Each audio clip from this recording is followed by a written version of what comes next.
Hey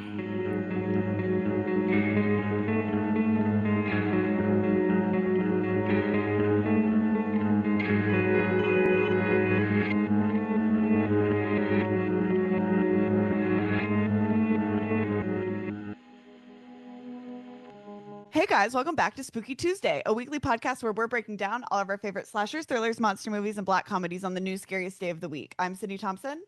I'm Monica Height. And I'm Chelsea Duff.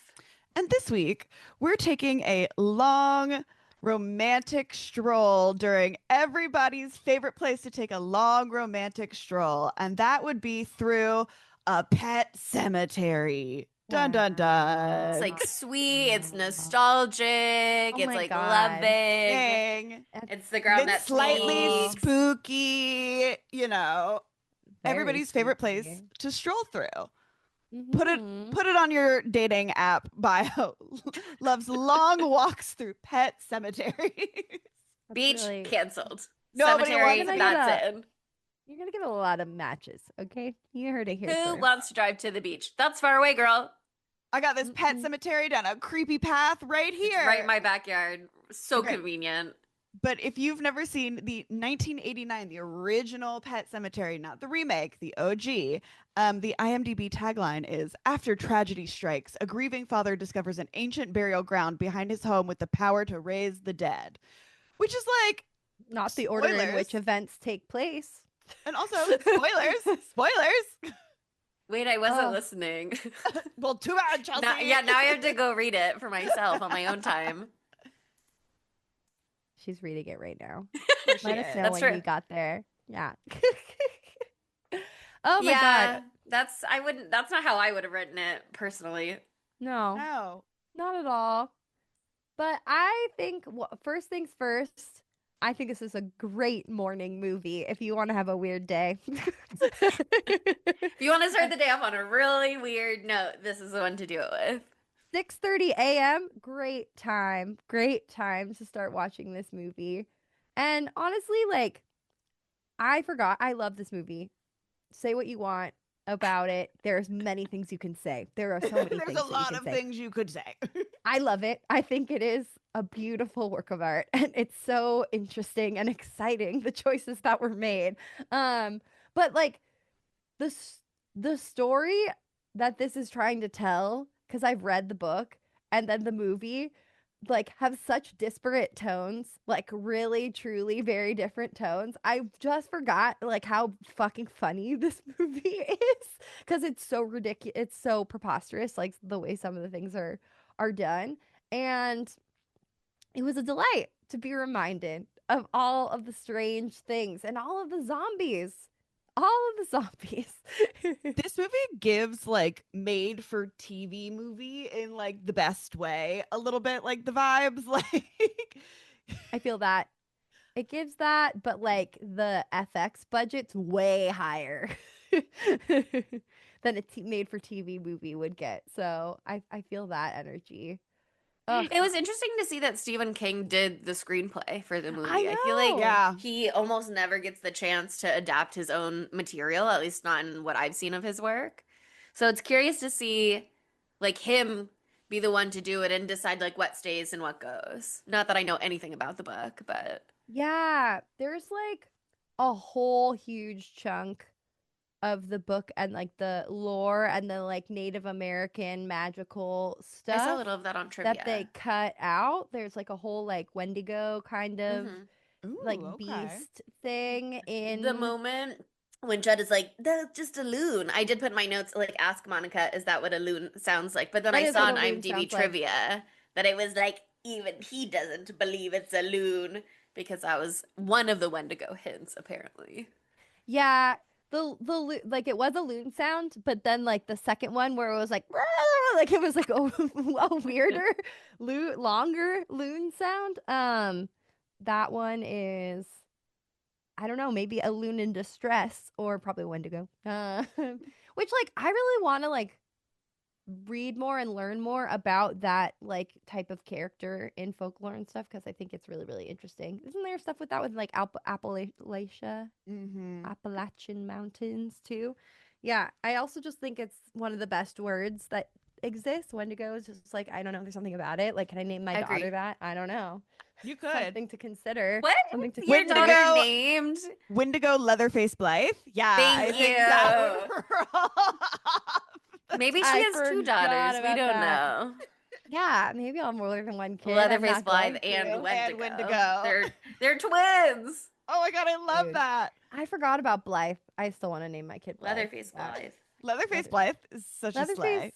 Leatherface the Leatherface is silent, actually. It's just one first name. It's one to name first name. That's not her Yeah, middle you name. would just call her Blythe, but her first name is obviously Leatherface. But it's silent. It's not pronounced. It's silent. Anyway, that's a Easter egg from a lot of episodes ago. So, go back to season 2 and you'll learn what the fuck's going on. You had But yeah. Leatherface Blythe in the beginning of in our season 3 premiere, because you had that Oh, little praying mantis when we were in Alabama and we did Oh, yeah. Silence of the Lambs. That was Leatherface Blythe, That was and her Leatherface first Blythe. her first life. Oh my god, it's right here. Hold on. Yeah, get her in here, girl. Welcome back, Thank Leatherface God. Blythe. Where's your sister Wendigo? Yeah. She's not here. She's downstairs. Oh my God, abandon your child. Careful, or she's gonna run into the street. Right? Twilight pants reveal. Beautiful, beautiful. The people got to know. Anyway, Mhm. yeah, I'm in my pajamas underneath this. It's fine. That's but movie anyway, appropriate, I think. It is appropriate. But yeah, I think that this is one of the ones. I think this is honestly one of my favorite Stephen King books. But it's super fucked up. It's super emotional. I think it's super fucked up in a different way than his other books are fucked up, where like they're about like, I don't know, hate crimes. Right. Hate crimes and farts is what Hate is my crimes recollection of things and you've And said. they farts. all And- take place in Maine, my god. and bad sex scenes and like that sort of weird characterizations of women. Like this one is like I said at the end of last episode, it says in the foreword for the book that Stephen King wrote this book, and after he finished it, he was like, that was so fucked up. I'm never going to release it. So he put it away. He locked it in his desk drawer. And then it got to the end of like his contract with his publisher, and they needed one more book. And his wife was like, well, you have that one already written. Just give him that. And he was like, oh, I can't. And then she was like, come on. And then he was like, You can okay, I'll do it. And then All he right, released all it. right. If And I it's like- must. And it's like, is that true? No one knows. But to me, There's it's true. To me, something it's on true. He IMDb could have been trivia lied. sort He of could have like that. lied. Yeah, he Yeah. could have lied, but I don't think he would. He never No, would. he always tells the truth. That's what He's I love so about honest. Stephen King. That's He's how you know so that Night Swim honest. is a good movie, because he said so. Oh my god, let's not go there. But anyway, like the thing with this one is that it's a hard movie to adapt into. Oh, sorry, a hard book to adapt into a film because it is a very like internal monologue kind of story. Similarly to how Misery must have been a bitch to bring to life too, but there is a lot of like action that happens, but you miss a lot of the like psychological torture that the main character in Misery is experiencing that you feel ad nauseum when you're reading it, like almost too much, like it's torturous to read at times. With this movie, it is really with this book, it's really a deep dive into grief, and grief of maybe like some would say the worst kind, like the loss of a child. Like it's just horrific and something that they really like, even though that's what this whole movie is about, like I feel like they go kind of light on the aftermath of that in the film. Like that is so much of the book is like diving into those feelings after Gage dies, but in the movie they, go straight into action, like his reaction is action by like doing what he does. So I think that it's too bad that this movie is so silly because it really is a powerful story and you're not really experiencing that here. But that said, I kind of, for me, I just separate them as two different entities because this is a delight in its own way. I have either of you seen the new one? No. I Me kind of either. refuse to on principle. But doesn't the Bloodlines one have David Duchovny in it? Does it? I don't know. I think it Let me does. Google. Give me a I second. definitely am more curious now than I was before, especially because I saw on It does have IMDb David trivia. Duchovny in it and Henry Thomas from Haunting of Hill House. I've only heard bad things about this show, Oh. but I would give it a chance because I like bad TV sometimes. Um, It has a but 1.9 out of 5 on Letterbox. that's not good. Good. That's not great. No, I think But that's look, good, actually. I'm one of the very few people out here watching Ryan Murphy's All Fair, so won't stop me. You are. Wow. Okay. Anyway, what I'm were you brave. gonna say? I'm brave and Sorry. I'm You're strong. I'm so a brave. pioneer. You're What can I say? so brave. I've always said that Um, about you. I'm very loyal to Ryan Murphy and also his number one biggest hater. That's But big Ryan Murphy core, actually. I think he'd love that, actually. I think we would love to be feuding and then we could have It's our own what fuels season of him. feud. Um, but I think I thought that the little girl was gonna be the one who died in this movie, and I think it must be because I just like culturally osmosis some of the stuff from the new one, where I think it's the little girl maybe. Um, but I saw on IMDb trivia that this movie originally had like a different ending, and then they decided it needed to be punchier. So I was like trying to look for information on the original ending to find out what it was, and I was only seeing information about the 2019 remake. So I am like curious about the larger Pet Cemetery world, if you will. But it was a fun first watch. I watched it for the first time last night, late at night, and then I woke up early this morning to watch it again. Um, and I like it. I liked it after I sat with it for a while too. I mean, a lot of the movie is kind of like I'm watching a movie as opposed to like getting sucked in, but I the ending slaps. So It slaps so hard. Oh, I just love all of it. I fucking love what's his name? Judd. I love Judd. You mean I just watched My Herman Cousin Vinny Munster recently. from The Munsters? Oh, that's what he's so familiar from. Besides this, I know he is like a classic actor, Fred Gwynn. Um, oh, he died in 93, so not too long after this movie came out. That's so sad. But yeah, he's in My Cousin Vinny also.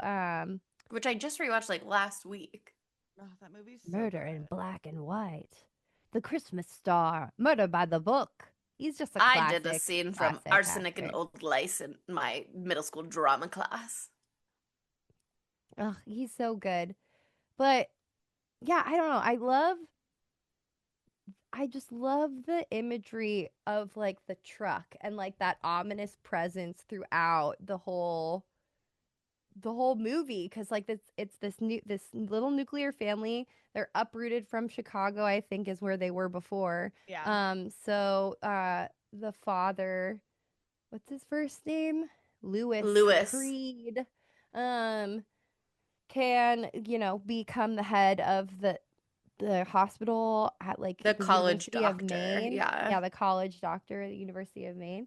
Um and they moved to this like idyllic, gorgeous house. It's so beautiful, this Time in a farmhouse. rope swing.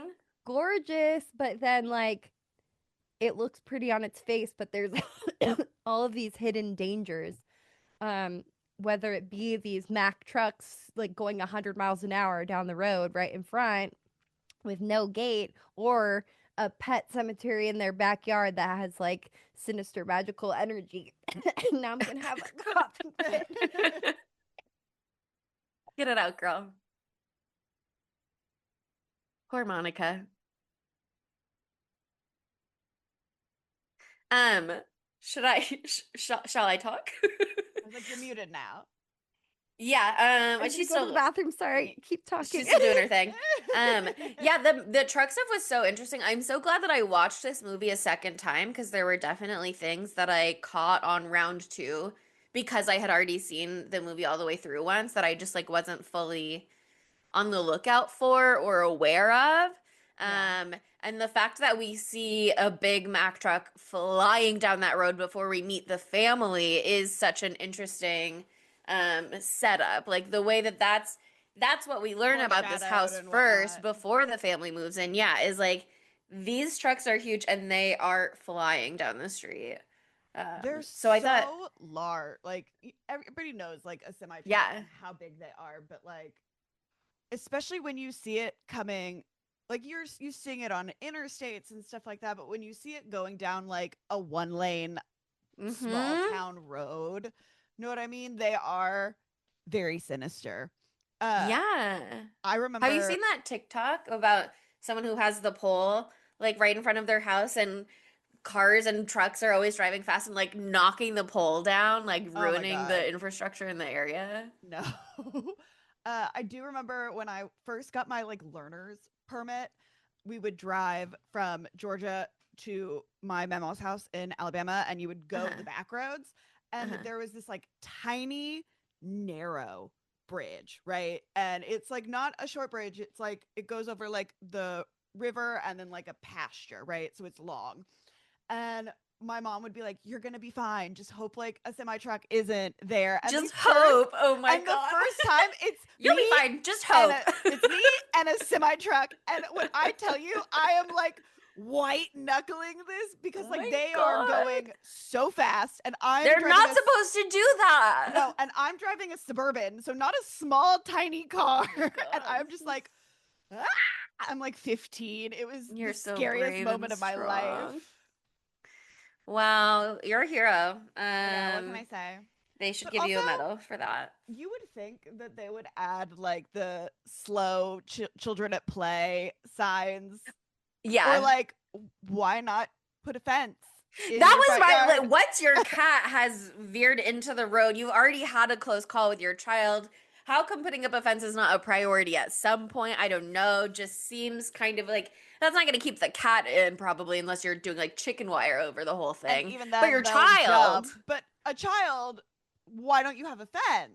a Or like, determined child, they're going to do their thing. But this is like a little baby who just is like following the kite. They're not going to climb the fence, or it's going to but slow them down at least. it's the 80s. People weren't watching their children at We all. don't have fence in the 80s. Yeah, That's the thing nobody that's crazy. cared. The parents are always right there. You know what I mean? They just Yes. like it real I mean, that's how it is with children and that's how they say it is with children is like you take your eyes off them for 1 second. And so it's always like, how could you not be watching your child? And it's like, well, I can't do that 24/7. There have to be moments where I am looking at someone else, as simple as that sometimes.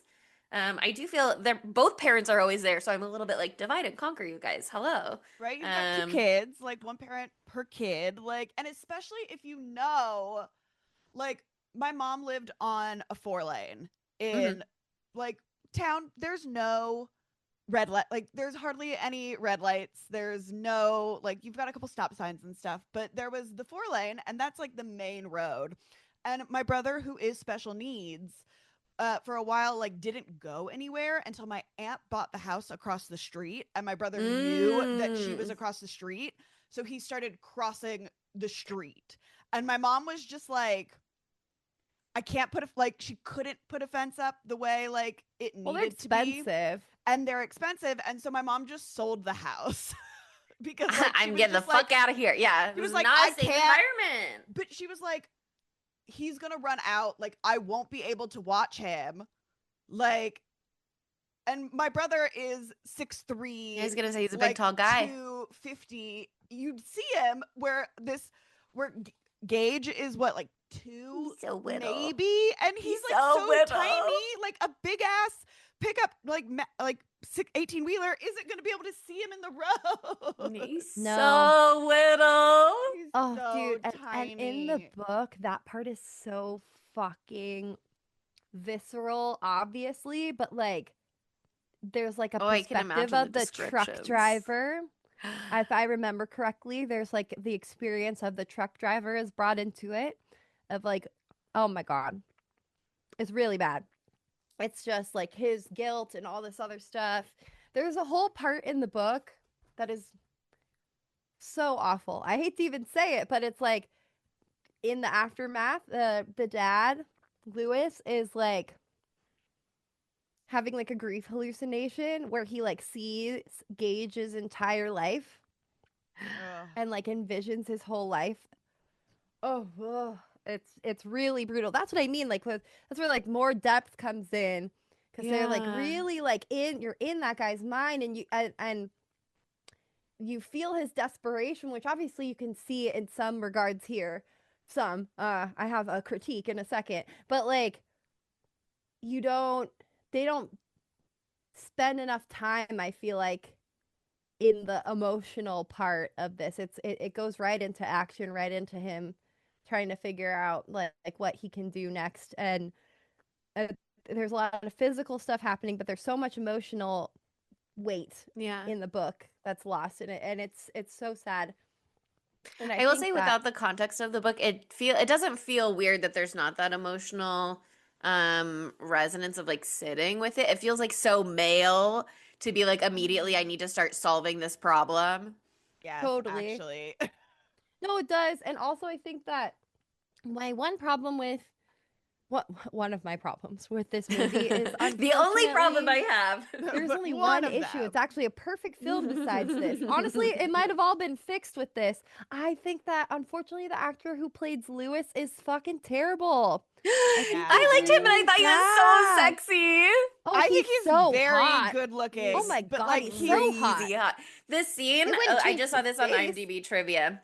The scene where Pax Cow comes to him in his dream, the first time. Well, he's not dreaming, I guess. But when Pax Cow comes to him in the night for the first time, it was like he was sleeping shirtless, but then he was so sexy that it was distracting, so that they had to like put something on him, which is so interesting to me because I clocked immediately that he was sleeping in scrubs, which I thought was weird. But then I was he like, is a doctor. maybe they're comfortable and he's got so many pair. I I don't thought know, that was whatever. so But bizarre. That really took me out of it. I was like, why? Why?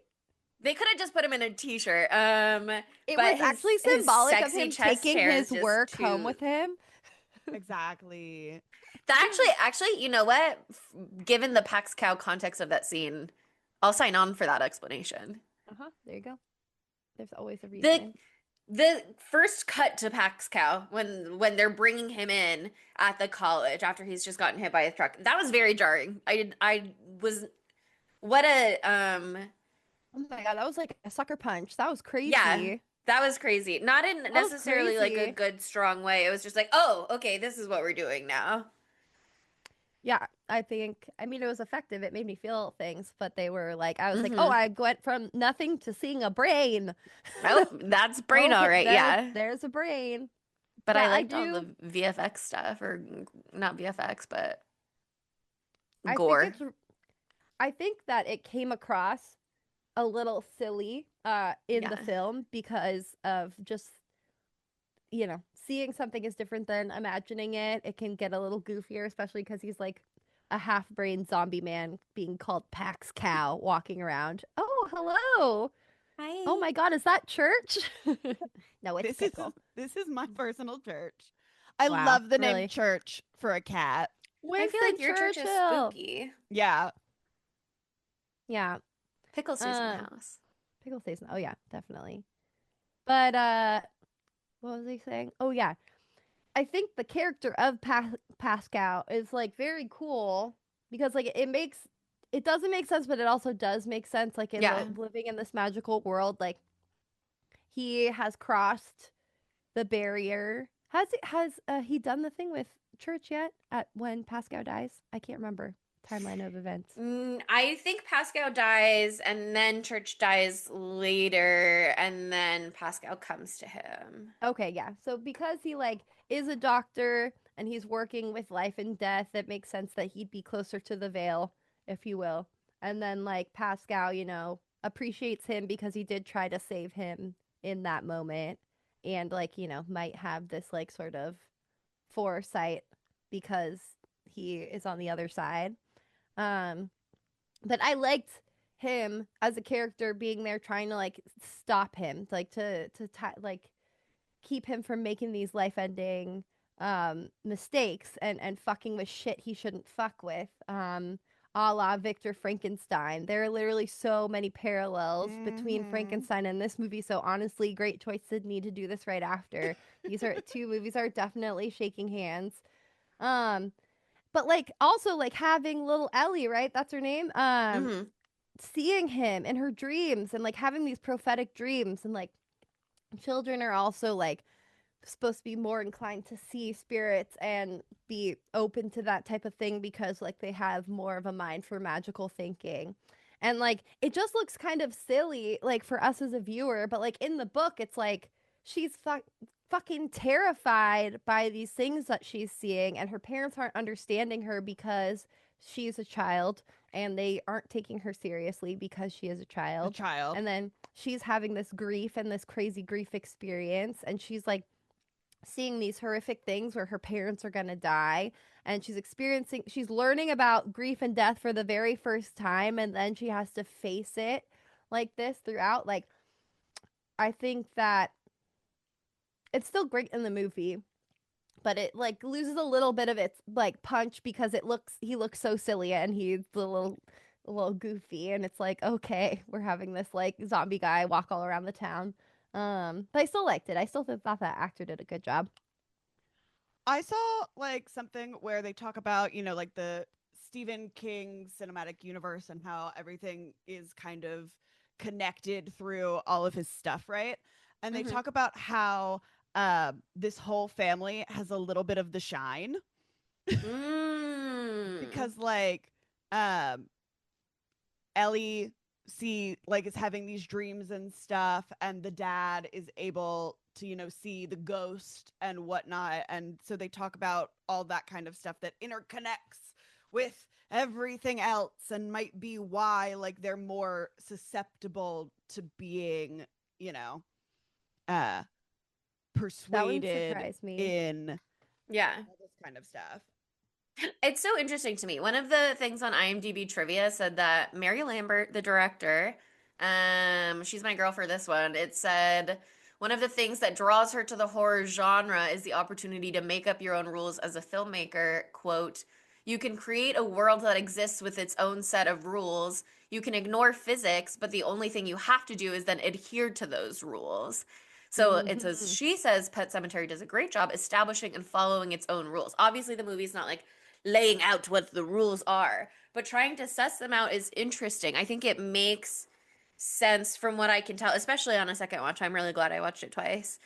Because the first time I kind of was like, can the mom see Pax Cow? Like, is she actually hearing him? I think it's a lot more like subconscious. Because I think that's the same thing with the lady who gives the rental car. It's like it's sort of filtering through, but they're Yeah, not. There's no awareness. because And they then don't for have the Ellie to be connection able, like that. Yeah. yeah, for Ellie to be able to like have the full interactive experience, but only when dreaming.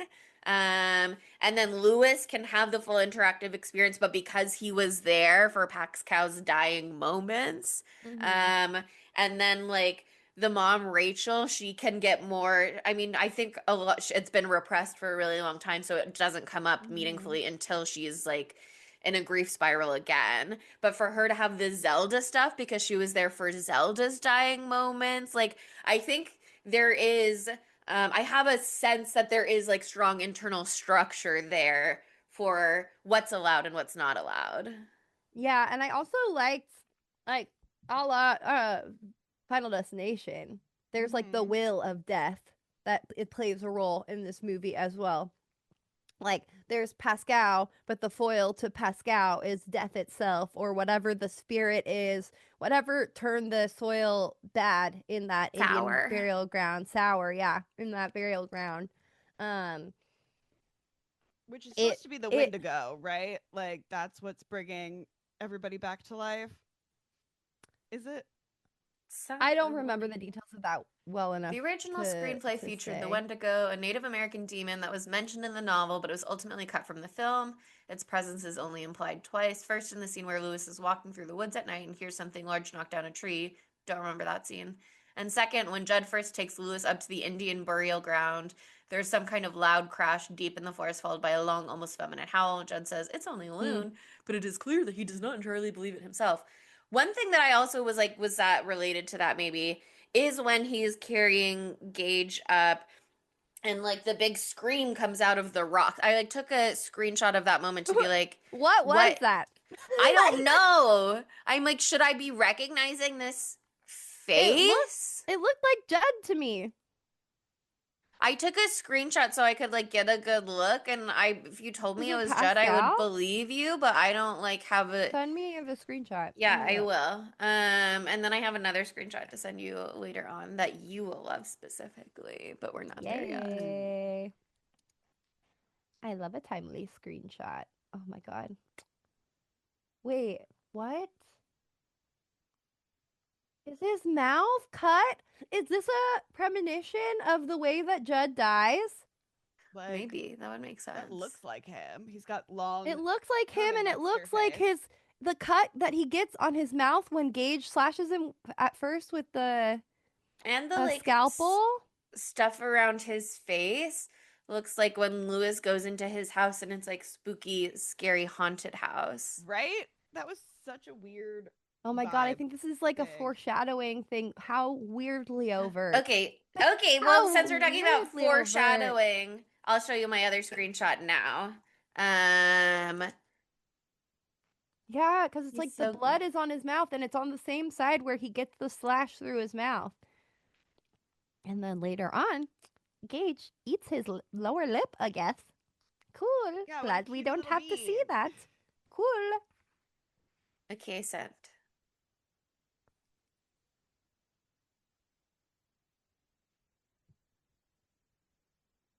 Oh, yeah. So do you want to know about that? Okay, so I noticed I that for the do. first time this time watching it, and I was proud of myself because I only got to watch this once. The other time I just heard it. And I was like watching those scenes when they're back in Chicago at Grandma and Grandpa's house. Grandma and Grandpa's house, Rachel's parents' house. And there's this gorgeous painting that looks a lot like Blue Boy, if you're familiar with Gorgeous Blue doing a lot of Boy. heavy lifting there. Gorgeous. Yeah. It's a painting. It is a painting, and it was created just for this film. And it was a particular stylistic choice made by Mary Lambert that she wanted to add this in there. I bet And she's a painter. I bet she painted it. oh my god, yeah, I don't know. I don't have confirmation on that, but hey, that's cool. That's sick. She's the mom of somebody I was friends with in high school, and I've seen a lot of paintings in her house, and I bet she painted that. Oh, I Oh love my god, that. that's crazy. It matches her style. But anyway, so if you look at the painting, it is a little boy, blonde, looks weirdly like Gage a little bit. Whoa, weird. And he's wearing a Whoa. top hat and a beautiful gown. It's like frilly velveteen gown, and then next to him is a cat that looks suspiciously like Church. Church? Whoa, that's weird. Anyway, Lambert explained, this is a quote from a Slash Films article. Lambert explained that this piece of set dressing was modeled on a real 19th century American painting of children who died in infancy, and the paintings were commissioned by their grieving parents. And so this is a quote from Mary. So many children died at an early age, and they wouldn't have had any photographs of them or pictures. So they would dress them, the dead bodies. Yep. A lot of those pictures are of dead children that have been dressed so their parents can remember them.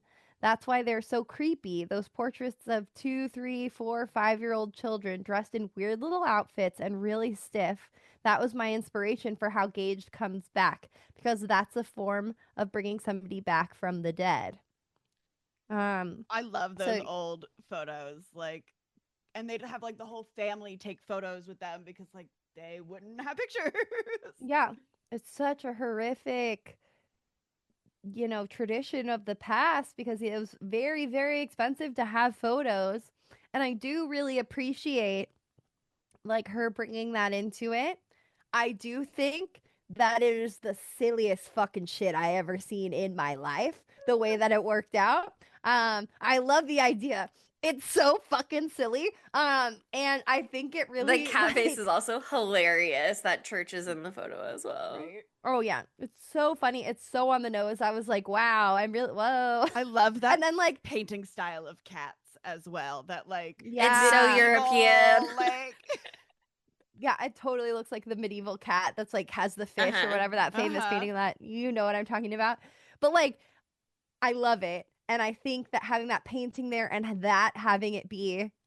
that be what is on the wall is super cool. I don't think that then Gage, when he came back to life as a little baby zombie, needed to be in a top hat and a velveteen dress with a cane. Why not? I don't think but that why he not needed the that. cane? Not a He's god. got swagger. He's like It a is little baby pimp. absolutely the cuntiest thing I've ever seen in my life. Like, it's spectacular and it's so funny, but it takes this moment that could have been very like harrowing and horrifying, and instead you're like, okay, serve. Like, Yeah, it there really are a lot of takes you out choices. of the moment, and I'm like, why? Because it's so spooky. That kid is so fucking Yeah, he cute, does a good job. and the shit He's they so do with like his cute. I he's know. so cute. He's literally like the cutest baby in the world, maybe ever. I know. Like, Nobody's seen a cuter unbelievably baby. cute. Right at the end when he's being like, not fair, not fair. And he's got these big shiny eyes. It's like,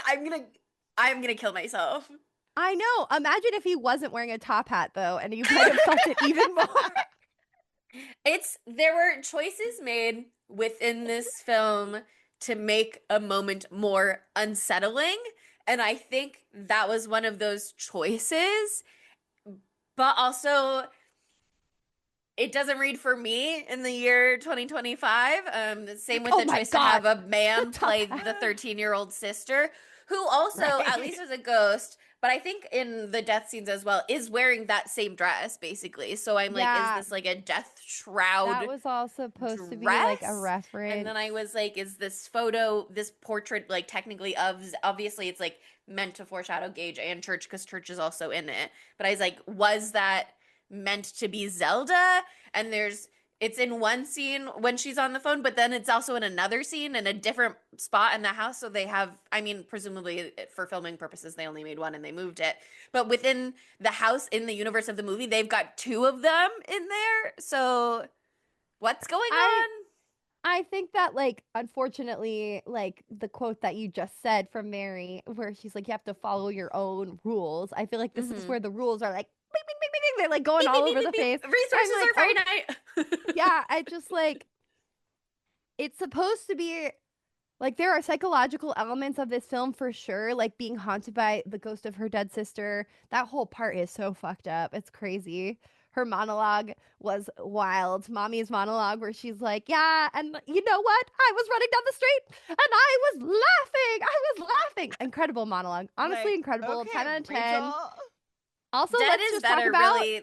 They wanted to hit that home before we even got to there yet. Well, let's talk about how that was the proper response from your spouse to just be like, okay, baby, that's the worst story I've ever need heard. to But hold I'm you just right gonna now. hold Yeah. you.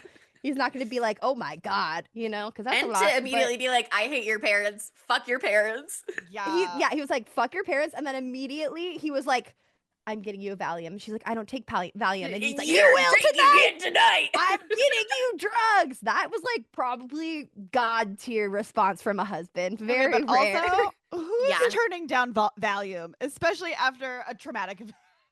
Maybe it gives her Well, bad dreams. Still. You know, she wasn't expecting it, and he was like, no, I'm a doctor, bitch. I'm You're a gonna doctor. have I'm a a trip of a doctor. lifetime. I'm prescribing Valium for this moment.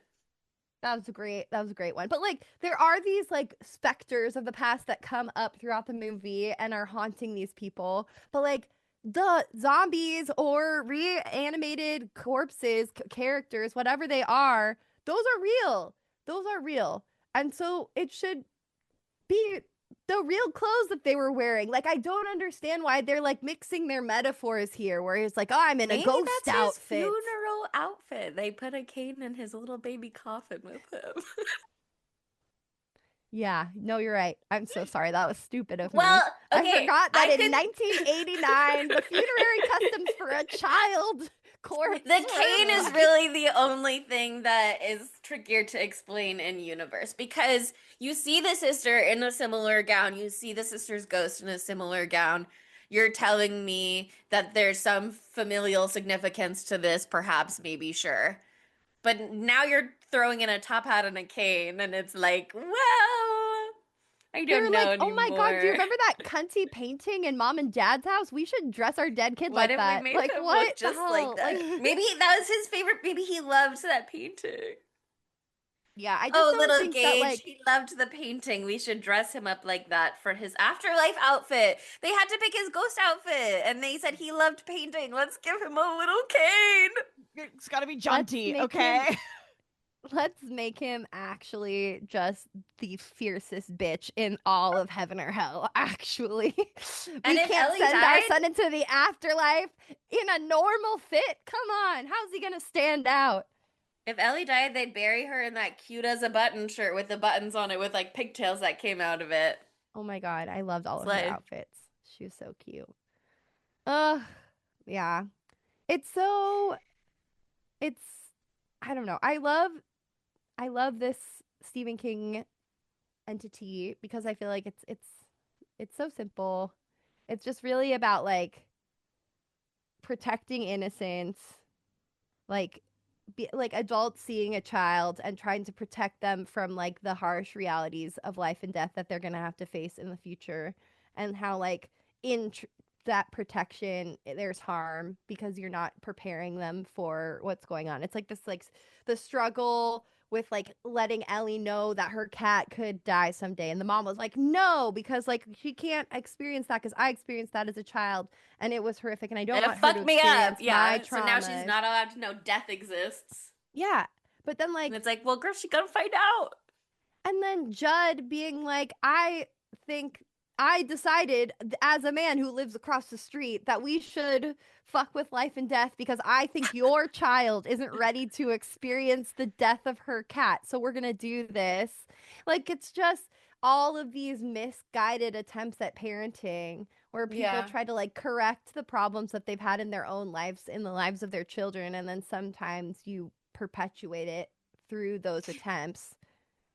One It's moment all that so I thought was similar to Frankenstein and the like cycle of parenting, not abuse, but like, you as repeat the Justin mistakes of Timberlake your parents Yeah. says, goes thing. around, goes around, goes It's what you around, goes know what I around. mean? Like you're Ouroboros. just I know that doing word now. what you know.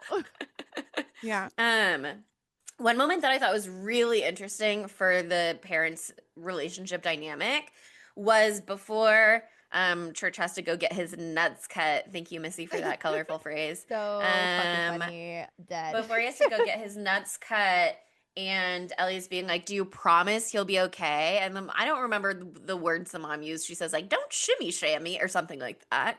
Give the girl a promise. And he's like mad about it. He's like, "I'm a doctor. I deal with death regularly. Like, don't make me promise something I can't actually That keep, was but fucked you're up of her. forcing my Yeah. hand." And I understand where she's coming from because it's the same thing where she's like, they don't have to know pet cemeteries exist. Don't tell them things die. She's being like, tell her everything is good, make the world fine for her, which you can't actually do. But she's saying like, Do make it the world anyways. fine for her and safe for her and not scary for her. And he's in this spot where he doesn't know what to do other than give in, so he promises it, and now he's mad about it because he's like, now I'm the one who promised that. Now I'm the one who And he's breaks like, the if something promise. goes wrong, yeah, if something goes Which it wrong, you will. have to own that. And it But didn't which in it that will. A moment, but pet it will will always eventually. die. A pet Mhm. will always die. Um, Like it's inevitable unless we, yeah, Clone right? but I them. really Like liked Immortality. who cloned her? Uh Barbara Streisand. yes. Yeah. Oh. I was like, why can't I think of this? Her Yes. two dogs. Yeah, but I liked that moment existed to show the friction between them, and that also before he left she came back out and she's like still friends or whatever. Like I thought Doc. that was I very, like that she yeah, calls still him Doc. friends, That's hot. Doc. That was, I liked their dynamic a lot, and I thought they were both super sexy hot. So They were very sexy hot.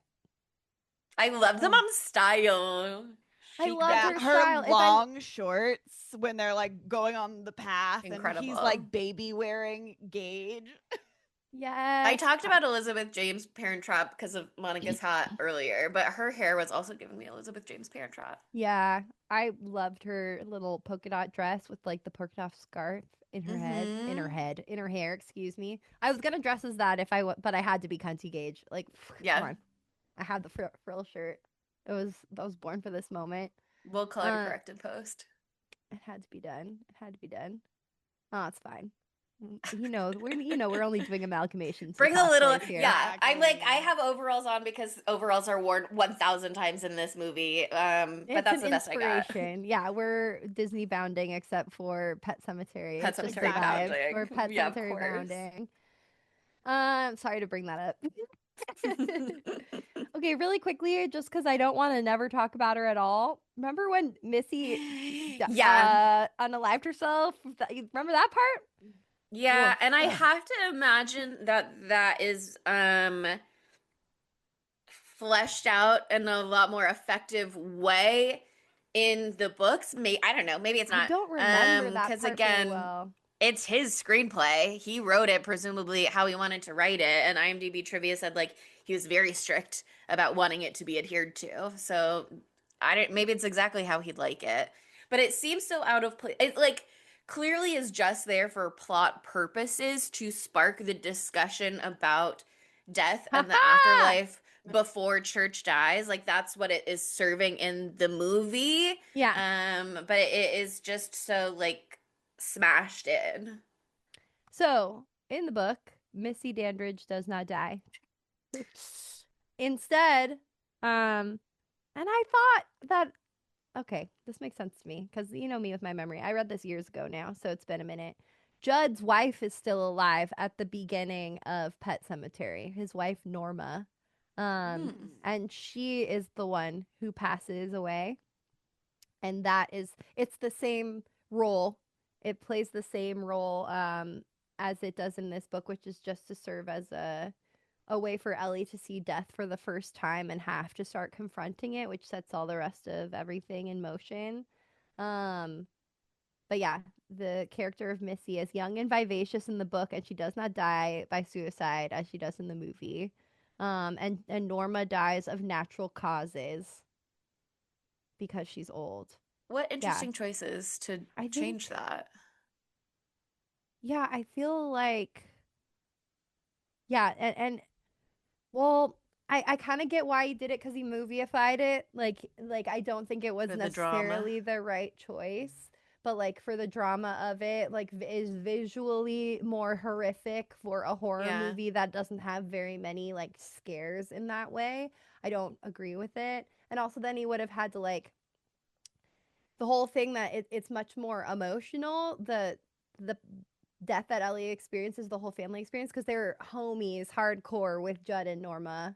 The whole Hmm. family was as close as they are to Judd in this movie, but also with Norma. And then she passes away, and that increases their closeness with Judd too, because now he's alone and they're looking after Judd in the aftermath and that sort of thing, which I think would have added a lot more like drama and weight to the movie in a positive way, but it also probably would have slowed it down. Yeah, it would have taken a And lot more setup, presumably, to be like his aging wife. But I think it could have been really effective in Judd's mhm. messaging of dead is better, of like, don't you think I loved my dead wife? Don't you think I would love to have more time with my dead wife? But this would not But he be wouldn't do giving it me what even I'm then. wanting. Yeah, because then he would have had to have made that exact same choice that Lewis is faced with when Gage dies.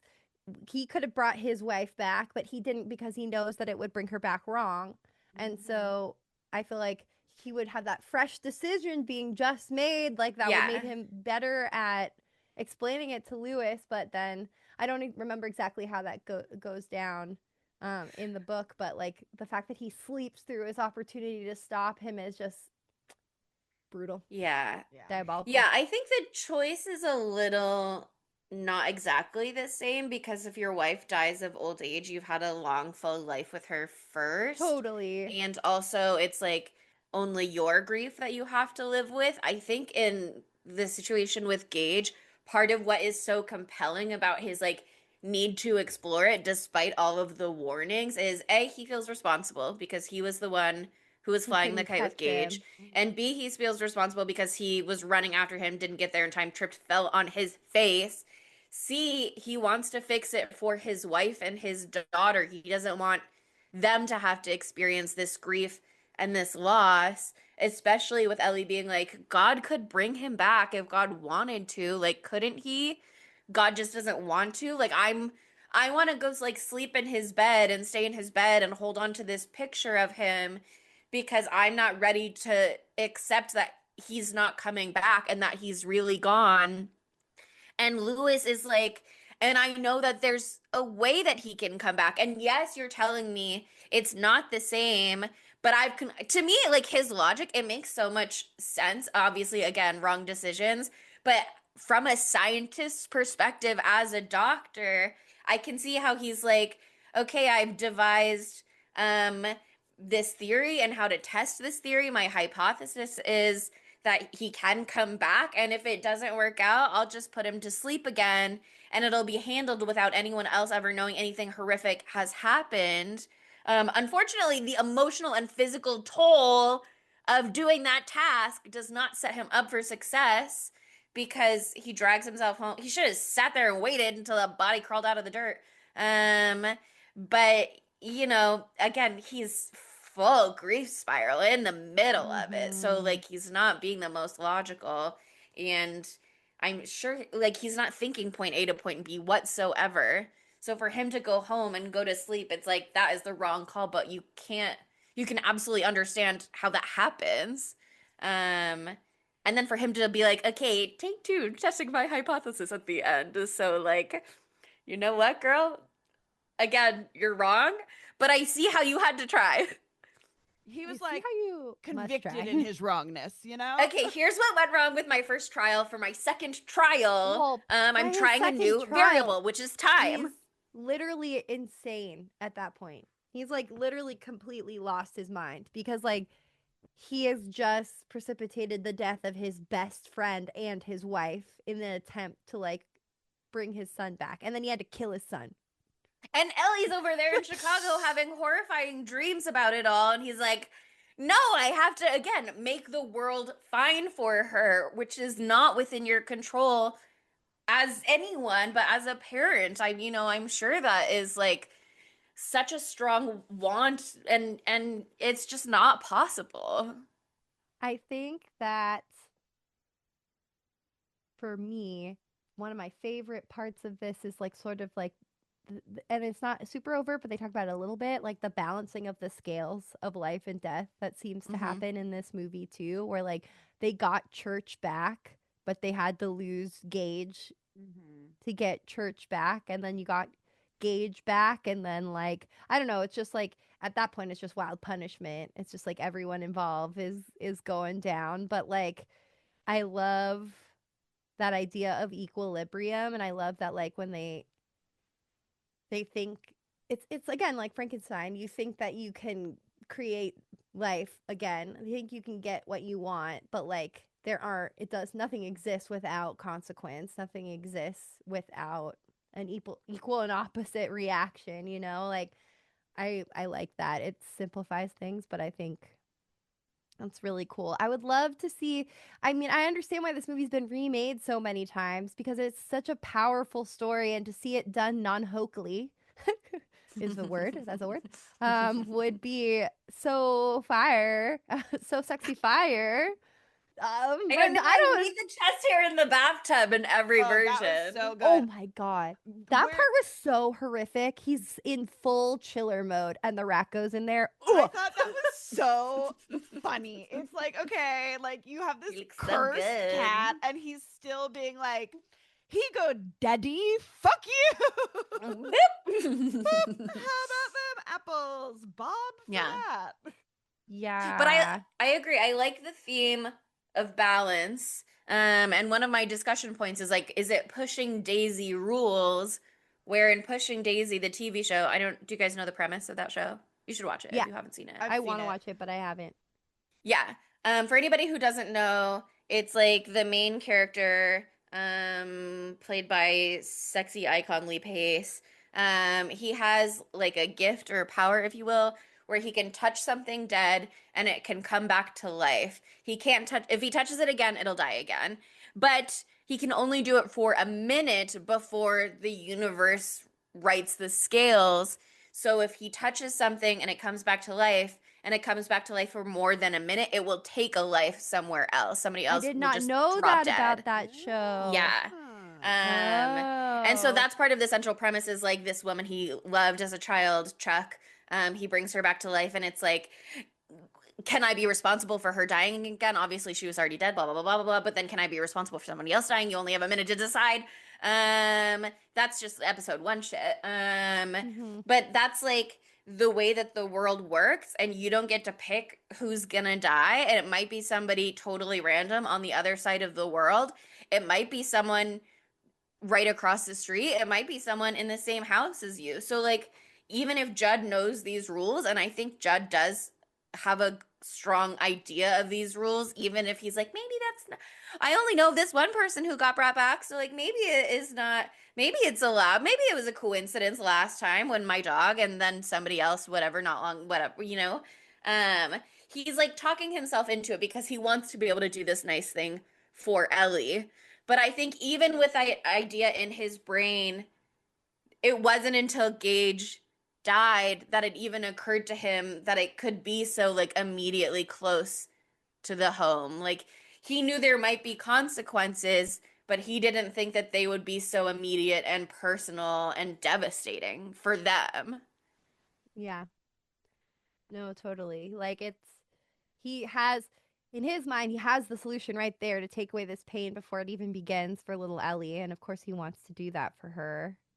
But then like again, it's the same Frankenstein shit, it's the same Oppenheimer shit. Just because you can do something doesn't mean you should. And yeah, it's horrible. And it's I think it is thusly like appropriate that Gage goes straight for Judd as soon as he wakes up because he's the Mm-hmm. reason that You all of started this is this. happening again. It's like You he's put the this in one This is motion. your who fault.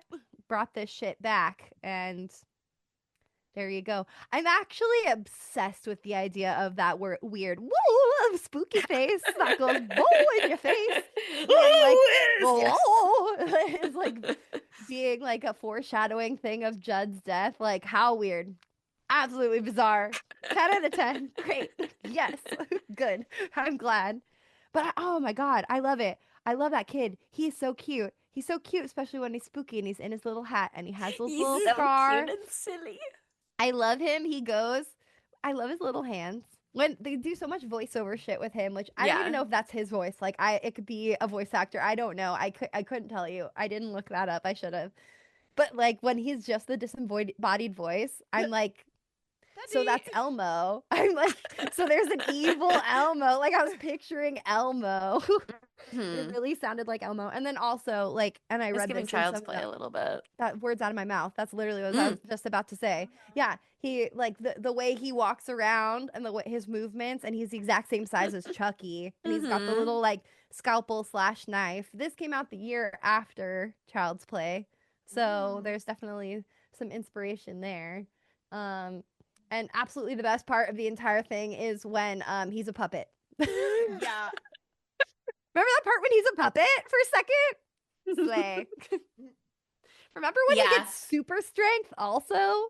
And he's like lifting these like full grown dead bodies and like doing booby traps and hanging his mom from the attic and like moving Judd all around, who's like a 6'7" man who's fucking giant. Like, I don't know, maybe church was helping, but They told us he came back different. really They didn't tell us he came back yoked.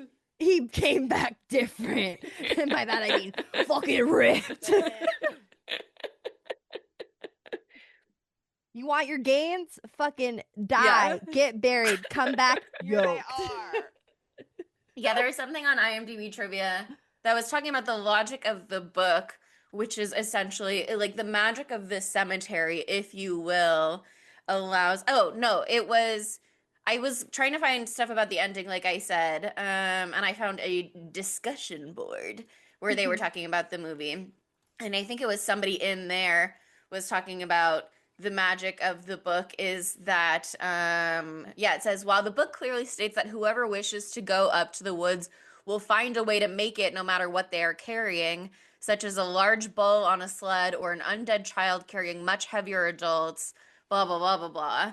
So that's not exactly the same, but obviously Gage comes from the cemetery. So it's like Mhm. there's something about it that's like it regardless of your physical limitations, once the magic is involved, it will accomplish its goal even beyond what should seemingly be allowed. And that kind of goes back to that quote from Mary, I guess, about the laws of physics not existing.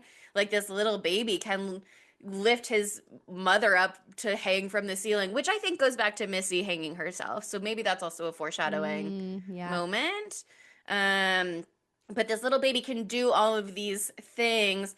That's not a rule that needs to be followed within the universe. The rule that is followed within the universe is that um again, no Wendigo explicitly in the movie, but like the cemetery gets what it wants, if you will. Um, and kind of one of my other discussion questions, though, I mean, I think it makes sense that the cemetery is just evil or run by a demon or imbued with dark energy, what have you. It's an But Indian my other burial discussion ground. question, I mean, it is. My other discussion question is, what if it's the crawling out of your own grave that makes you go mad? Like, has anybody even considered that they could come back normal, but then they have to crawl out of their own grave? That's gonna fuck you up. That That can make is you gonna cuckoo fuck you banana up. club for sure. Nobody likes I that. hello, you're Nobody telling me likes I doing am. that.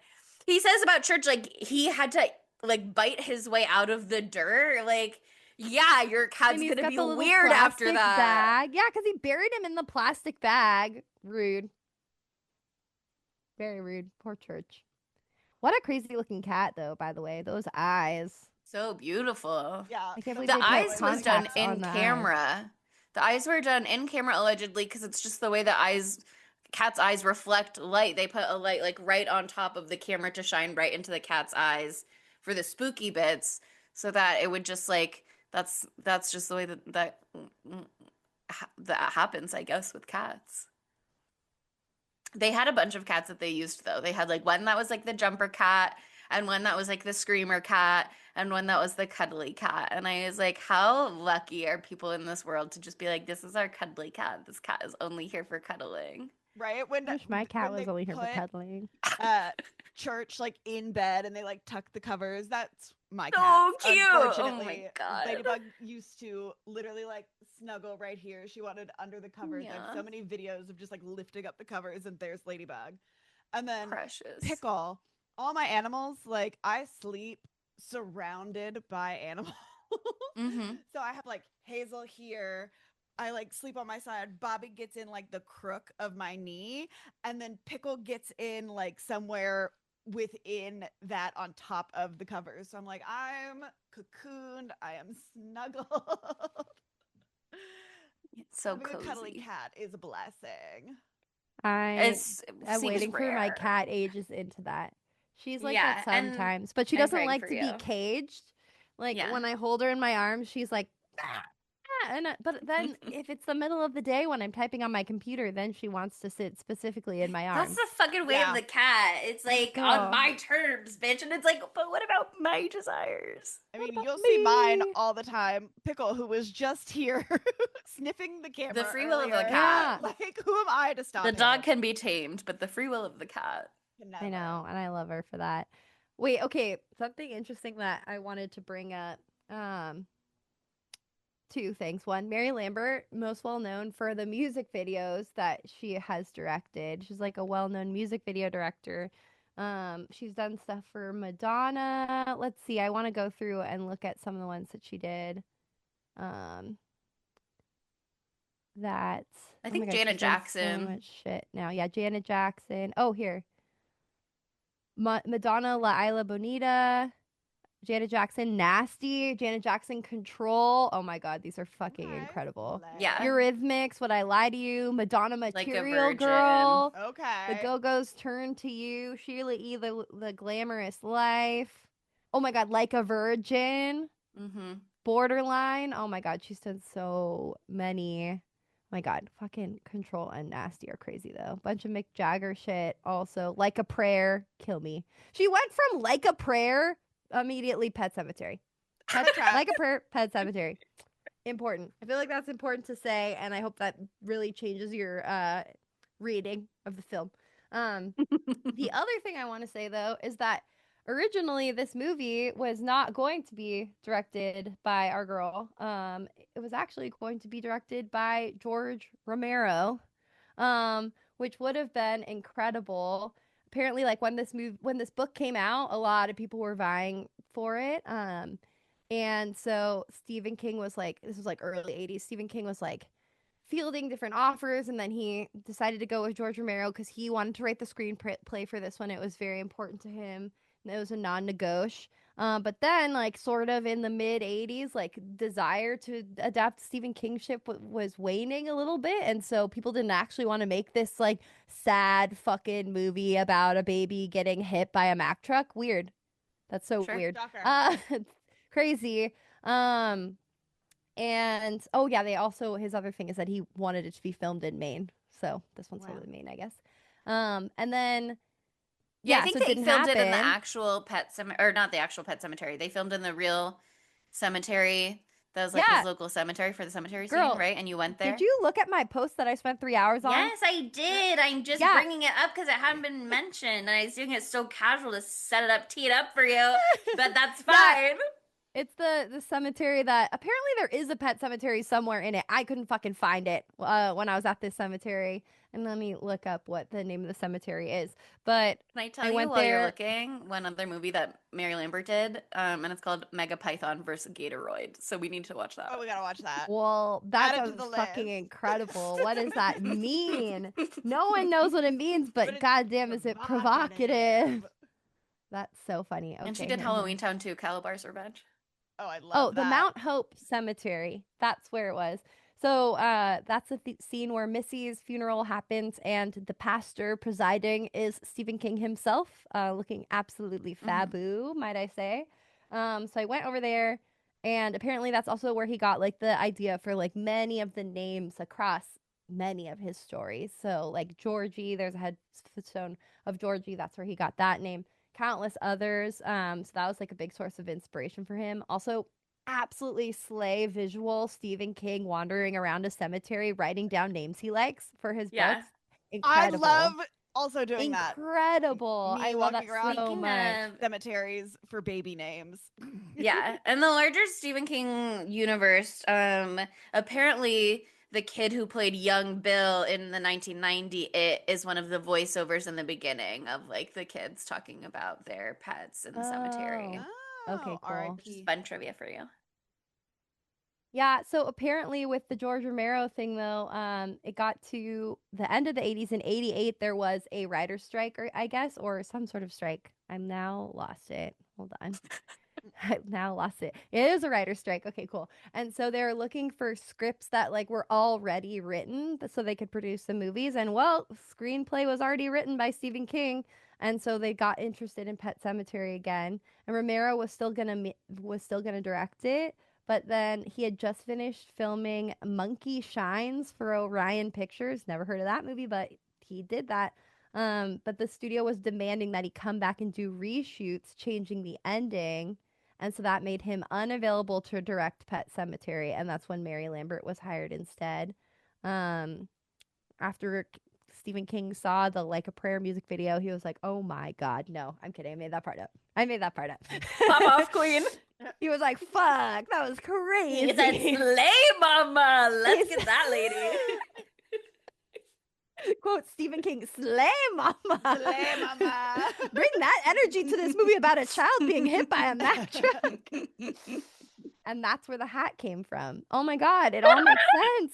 The cunty hat is a Madonna Took it pullover. straight I from the feel set. like that. Wow, slay mama for sure. God, I never want to say that again. That's so funny because I was just on the phone with Alex before this, and she said slay mama, and she's like, I don't know why I said that. I'm never gonna say that again. Probably Chelsea's influence. Yeah, Yeah. I'm putting it into the universe. We're using it. We're transforming it from ironic use to full earnestness. Bringing some big slay mama energy into the chat today. Thank God. Thank God. We need that in the face of this child being killed by a Mack truck. Oh my God. But yeah, the end of this movie is just like just the worst, best thing I've ever seen in my life. Like, why does the house turn into a mossy, spooky cave? No one knows, but it's provocative and it's beautiful. Yeah, I was so confused by that at first. I was like, what are we doing here? The Yeah. evil shit's happening, okay? And you can tell because all the chairs are all scratched up and they've started producing mold.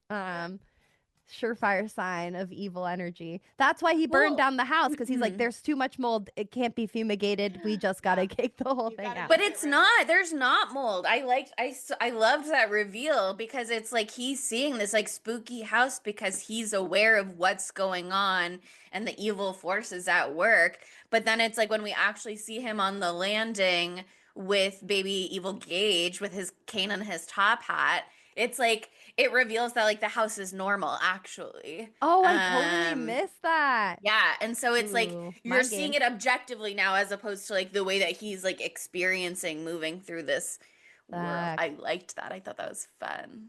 That is fun. I do like that. Yeah, they're just at the end they're list like no holds barred. Let's do the cuntiest things we can possibly do. Kitty's gonna Mm-hmm. say weird shit. He's gonna slash the mouth. That's crazy. He's There gonna was eat one out quote. Judd's throat as Judd is just like, yeah, you should probably eat out my throat.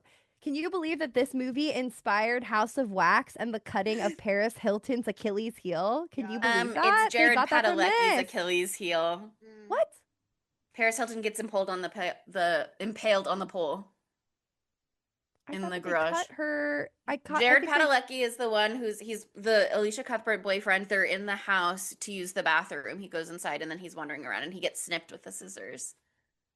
I thought she was on like a grate and she gets like stabbed in the She gets foot stabbed through before. the bottom of the foot. Yeah, but the Achilles heel snip, Oh, that's him. okay. I did some misremembering. Thank you. You're welcome. I That was just wanted to formative talk for about me. Paris Hilton. Let's bring up Paris Hilton. Yeah. I met her the other day. I talked to her. Ugh. Was she cool? Did you bring Yeah, up she was House of cool. Wax? No. Did you I bring was up House of checking her in Wax? for GQ Men of the Year, And you said, I love and House of I Wax. said, "I I love love your your dress," work. and she's like, "Oh my god, thank you." I would have been like, And I then love in later your, on- I parentheses, love really your quiet work in House afterwards, of you went, Wax. House of Wax. I was at work. You're not allowed to do that type of You're shit. not allowed to compliment their body of work. I think they'd Directly like in front of my that. boss. Usually not. You don't do the fangirl Did shit you in beam it from secret. your head into her head? She knew. Oh, okay. As long Well, as then she good. She looked at me and it was like a pregnant look, like was pregnant with the She was like, I ideas of know House you of love Wax. House of Wax. And Yeah. you're like, I do. And later on, I saw her and she was looking everywhere for a mirror, and she's like, "All these mirrors suck," and that's all I heard. But she was nice about it. It was like in a fun way, not in a bitch way. Yeah. And I was like, "I'm sorry, girl. These mirrors Chateau are Marmont not only has hot. spooky ghost mirrors. Honestly, that place is haunted as fuck. Talk about a haunted Yeah. place." I bet she has bad memories with Chateau Marmont. Mm-mm. Anyway, I when he was doing his silly little baby evil baby voice at the end, I loved it. And I do think, I don't remember how he said it now, but it was like in there once or twice. The way he says, "Now I want to play with you," and then he goes like that. I don't. That's not right. But I wrote that down because I was like, I'm obsessed with this line delivery. I like when he can use the phone all of a sudden. Right. Mhm. And he's I like like when really he good calls at on the phone. talking. Yeah. I mean, he's like not bad at talking when he's an alive baby. Yeah. Like when he's like, "Hello, daddy, I love you," which I was also like, why is daddy not saying I love you back? But then I was also like, daddy is exhausted from this whole kerfuffle with church and he Mhm. has to fake it with his school-age daughter who is like old enough to be like, what's wrong? Whereas Yeah. like little baby, it's like there's less of a need to pretend there. He can just like sit and soak up the feeling of like he's safe and he loves me and I am hearing from him and I can just like sit with this feeling of hearing him say daddy I love you as opposed to needing to be like hello baby. But he's so cute. He is good at talking, but he's not like hello daddy, I played with Jed and I played with mommy and now I want to play with you.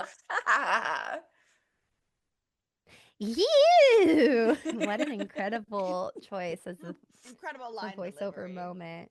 I want to know where the Gage puppet is. Where is she now? I want. It's like the Renesmee puppet. I hope Yeah, that it should he's be in in a a museum. museum somewhere. I want to do a pilgrimage to find him. But yeah, and I couldn't have loved the very, very, very end more than I did. Just absolutely the best. He's just absolutely cuckoo banana club now. That's He's why I'm like, what was the original sleepier ending that they want to do? oh, And I I wonder looked if it it would up. have ended with him just like playing cards waiting, and then they were like, no, we need more than that. It was Um, not overtly violent. I just looked it up. mm. I don't have the page up anymore, but basically she comes back and it's not clear that she's gonna kill him. Like I think it's more they had the intimate moment, maybe less gore. I don't know. Yeah, not her But it eye said gooey dripping, which I loved, obviously. literally like green Disgusting. goo coming out of her eye socket. That leads you to believe Oh, that Gage ate her wild. eye. Gage ate her eye, by the way. Gage ate her eye and ate Judd's lips. Just something to think about because it's true. That's how that happened. He ate her eye. We saw Billy Tillerman or whatever his name is gnawing Mm. on some limb of something. That was not the Exactly, name, because they're but that kind was of close zombies. enough. Timmy Baterman, is that right? Yeah. I think that feels right. Billy like- Tillerman, Timmy Baterman, same vibes. I have to say, like, I know he's not a perfect person, this father here, but exactly. But like he does that slay, mama. Sorry, he does that slay reaction to his wife being like, "I had a trauma and my reaction to it was very disturbing." Story, and he's just like, "Let me get you drugs, honey. I love you so much." Here, he's like, she comes home, she's got no eyeball. That they make out hard with the goo in their Yeah, mouth. they The do. goo is in their mouth. That is what we want from a man. If we want a man, we want a man who's gonna love us even when we have eyeball goo coming out of our eye Do you hole. love me and if our, still- if our Chest dead hair in the child bath. have Yeah. eaten my eyeball and then you made me a zombie? Are you still gonna love me when I'm a Yeah. zombie? Mm-hmm. This is like it's more disturbing than the worm thing. Probably. Way There's probably more. worms in the eye hole, honestly, so it comes into play even more. Incredible. Husband of the Year award, with a few caveats. Does he make mistakes? Yes. Are Yes. they also well intentioned? Yes. Yes, he's doing his best and he's very accepting. He's There are no just perfect choices in the trying. world, okay? Yeah.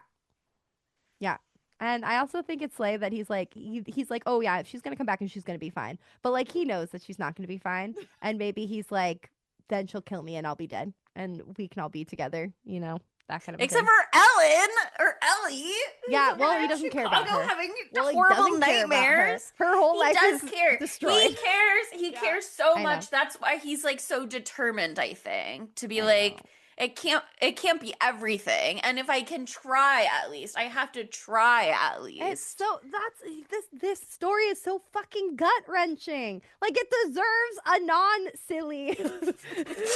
Right. But they're so hot, Monica. It deserves to have a very earnest storytelling where you're like, ah, at the end, instead of me right now sitting on the couch with Adam, having my coffee, being like, ha ha ha, he's eating her eye goo. That was my Yep. reaction to the end. This is a tragic end, but it looks so I like when he walks silly. right through Pax Cow, holding her in Oh, her yeah. shroud, That was cool. walking right through the ghost. Dude. I'm so disregarded that I'm not even stepping around you. You're nothing to me. It's crazy business. Anyway, I feel like we're getting close to our. Segmentos. But is there any other thing you want to discuss? Do you have any more questions, Chelsea, on your little list of discussion questions? I think I hit all of my points, but I do want to say one of them I'll save for one of our segments. But the fight with the grandfather at the funeral, God, brutal. Oh my Fuck. god, that was Oh my brutal. God, that was okay. That part of the movie, I think, encapsulates the agony that is the book, because that is just like awful, awful. And that's like what you live in for like chapters in the book. Like you're living Yeah. in that just like world exploding aftermath of a loss. Like, and that's like a lot of what I read about this too. Like, read some great deep dives on the book and stuff like that. Like this movie is also it's about life, it's about death, it's about accepting death and its inevitability, but it's also about grief and how it makes a monster of you at times, because grief can change you so much. It can make you so irrational. It can make you do things that are horrific. What that grandpa does, that's so fucked up. Even if he thinks that, you should Mhm. never say You that to killer someone. of children. Like, Hush, why would that's you do not that okay. at The At the funeral. You're funeral. a killer That's of children. horrible. You left your 13-year-old home alone with her 8-year-old sister. And exactly, and that's part of why he's having this reaction. He's projecting his He's own guilt, triggered. Mhm. and it's so human. That moment is so human. It's so inhumane. Like it feels like something like who would ever do that? But like shit gets fucking wild when people die. It's really crazy, and you think that it would bring people together, but people kind of lose their minds. And so I think that did a really good job of showing that reality of grief. I thought that Yeah. was one of the strongest parts of the movie. And I think it's so grounded with the scene that follows at the airport where he's apologizing and he's like, what do you want me to say? I lost my mind. Like, there really is nothing, there's no reason that will make it okay that you behaved that way, but there's only the explanation of like, I was not okay. Like, I lost my mind. Like, I'm so sorry I did that to you. I lost my fucking I lost my mind. mind. He literally lost his mind, and that's what fucking happens. Like, ugh, woof, man, absolute woof. So crazy also the way that you used to be able to meet your loved ones on the tarmac. I know, crazy. But like, Real throwback. I remember pre 9/11, obviously, but we were going to DC. I was in 4th grade, and my parents literally just like walked me all the way back and like waited until everybody was there and then like physically put me on the plane and then left. Yeah. From the And Atlanta you airport, can still do like- that to some degree with like people who are Small disabled or children, children or etc. You can still get like a companion pass to the gate. But the way that he can just be there waiting for them on the tarmac as they're putting the stairs out of the plane. Yeah, he could just run in front of a plane. Like they're They like, had an "Nah, he adult. Those seems were not chill." unaccompanied minors. Mm-mm. He seems chill. He's just trying to be romantic. They don't let you be He romantic brought anymore. flowers. Exactly. He's a good husband. It's Jess Tarleton's flowers, and he loves his gooey wife. Such a beautiful little family. Oh God. Anyway, I think it's time I think it's time. Let's to go. move to our segment. So, one, how could this movie be gayer? And I want to say that Pascal is gay. Yeah. You know It's what? very I'm all clear in. to me. It's very clear to me that Pascal is gay. I think it's right there on the page, and It's it's so right there in front of obvious. you. He's giving. I'm not even joking around. He's giving a queer energy, and it's not because his brain's out. And that is queer in the traditional sense of the word queer. Be clear, if your brain is out, that is always giving queer energy, Yeah, but yeah, that's yeah, not yeah. the only That's thing not that's the giving only queer energy. reason. Queer reason. Okay, he's got that je ne sais quoi. Okay, but it's queer. It's je ne sais queer. I'm sorry, I don't know what that Je ne actually sais means. No, I like. Fluff flop. Anyway, any other Yeah. gay people you want to talk about? Well, I think I could see both parents as being latently gay. Like they don't know, they're not aware, but in a different time, in a different place, perhaps they would have had the opportunity to realize they're both bisexual. The sister being played by a man. I think this is the appropriate place to dig into that. The quotes on IMDb trivia from Mary Lambert were basically like, we auditioned a lot of girls for this role, but every time we had like a young, very thin girl auditioning for this like sickly role, she just looked like sweet and nice and she wasn't giving spooky, scary energy. So I thought, what if we had a man play her? And I see what she was going for, but I think through a modern queer lens, the idea of being like, we'll make this girl scary by having her played by a man doesn't sit right with my spirit. Yeah. Another I see read the is idea. that she was both trans and also had muscular And they were so accepting of dystrophy. their transgender daughter. Except for they kept her in the back closet.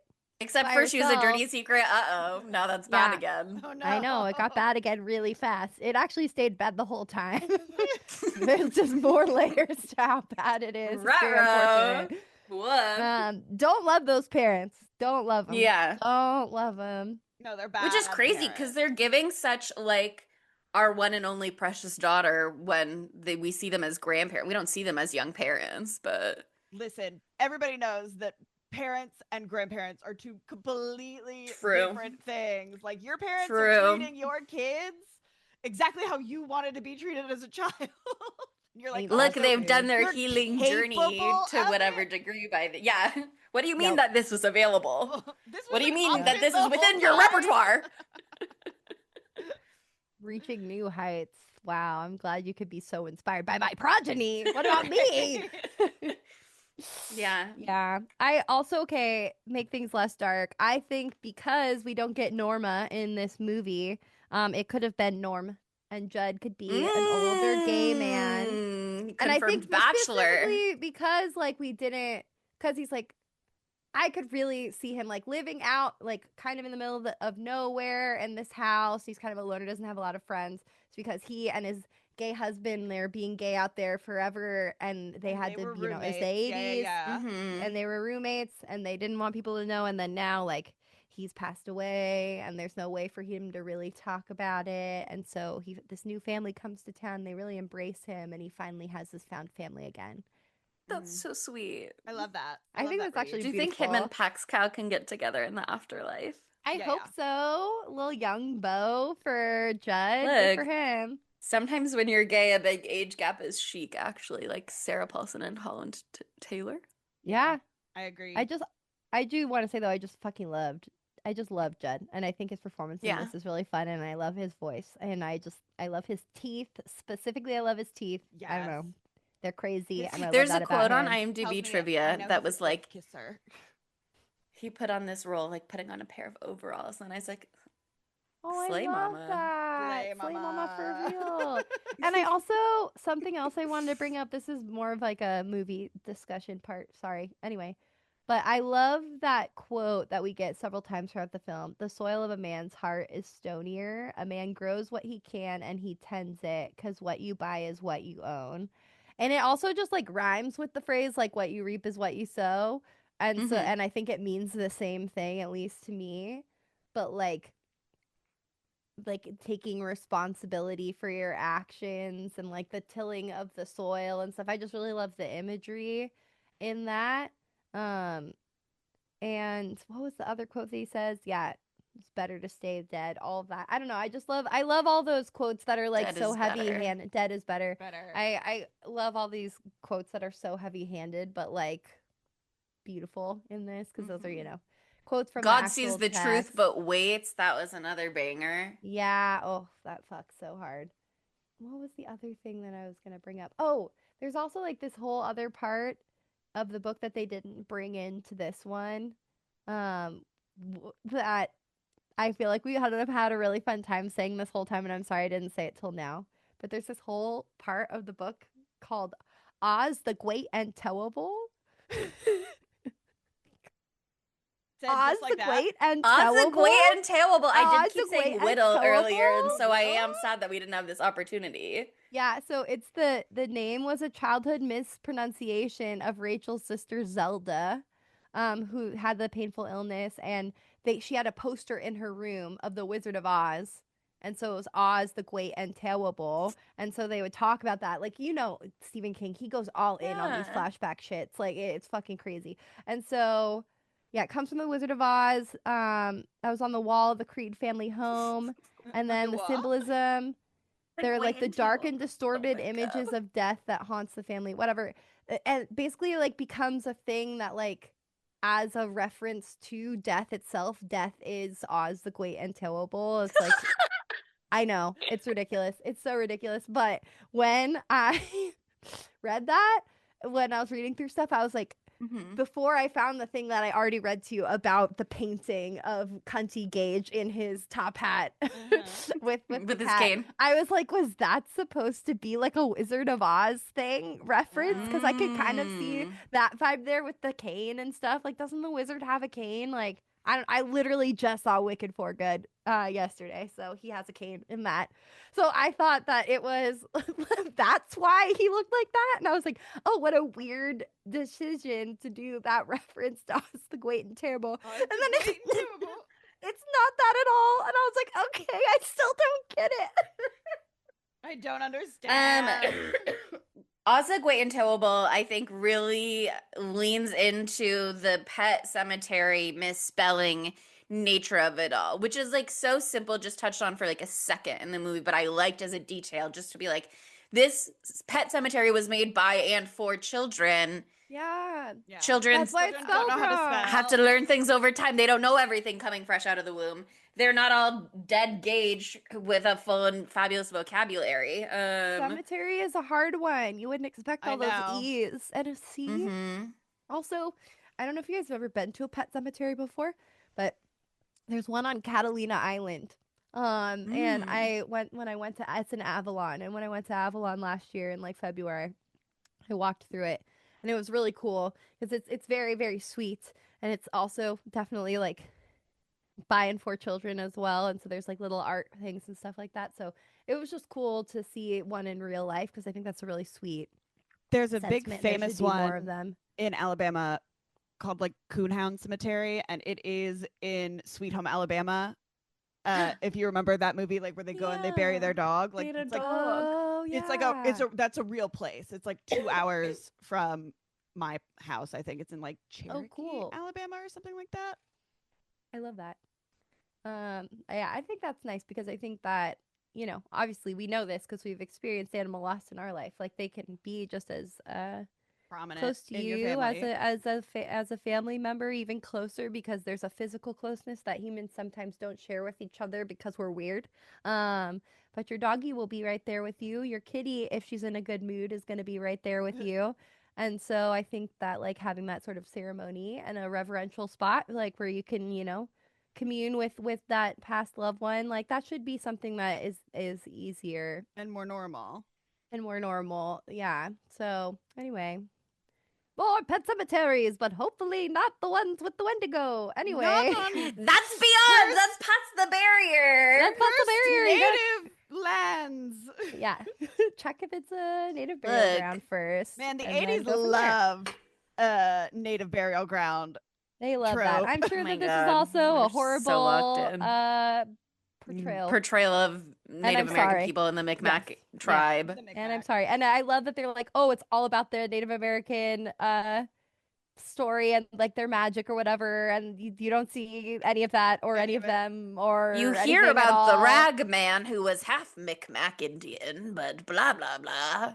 Yeah, so don't worry. They skipped on that opportunity to have representation of You Native know folks what? in the film. Don't worry. Of course they Honestly, Maybe skipped they that. would have probably done for a the bad best. job. Probably would have been Yeah, a bad maybe job. it Yeah. was. Maybe it was. No, we haven't been doing a good job about that until rather recently, and they're doing a little bit better, but not in '89. I'll tell you that. Anyway, any other gay thoughts you'd like to share? So many more To gay get back to our thoughts. segments. Okay, that brings us to Matthew Lillard, and I feel like when they remake this movie in 20 more years, he would be the perfect Judd. He would fuck as Judd. Oh my god. I would But have loved him in as Pascal. Yeah, he'd be a great Pascal, Pax cow. he would be such a great Pascal. Are you Uh-huh. kidding? In '89, he would have been a great Pascal. Put No, him he was in like 7. sexy little 80s short ass running shorts. Pascal, he was out for a Open run when he got brain. hit by I'm that just car. saying. I want Yeah. to see his brain. I want to see his upper thighs. Hi. Fair. It's a Show it perfect to place me. for him. Give it to me, Rachel. Done. Give it to me. Where is it, Rachel? Show it to me. So good. Okay. Then that brings us to the dumb bitch. And I think the dumb bitch for this one is really hard because like we were saying, a lot of mistakes are made in this movie, but they come from like the most primal fear a human can Mhm. have, which is the fear of death, and then also like the desire to protect your family from harm. And to so right your wrongs and yeah. So it's really hard. Like obviously it's dumb to do resurrection. You shouldn't do that because it's Yeah. like you're probably gonna basically do never a goes bad job. right. You probably are gonna do a bad job and it's gonna eat you or something. But But Gotta I think of the feel like consequences. he's coming to it from a smart place if you're gonna do it, which is like he thinks he's controlled for these variables that will allow him to contain the harm if there is in fact harm, but he just didn't nail the execution. yeah, didn't nail it. I think they're also dumb bitches for not adding a fence. Yeah. Yeah. And it's like I will Judd say that again. is very expensive, so that could be part of Yeah. it. But He's the a only time doctor. I'll But we see say time let's get a pass. She leash. puts down Halloween decoration, puts up Thanksgiving decoration. I know that's why it's a Thanksgiving movie. I love that this is a Thanksgiving movie. It is. It's perfect. Should It's a be with your perfect family on Thanksgiving movie.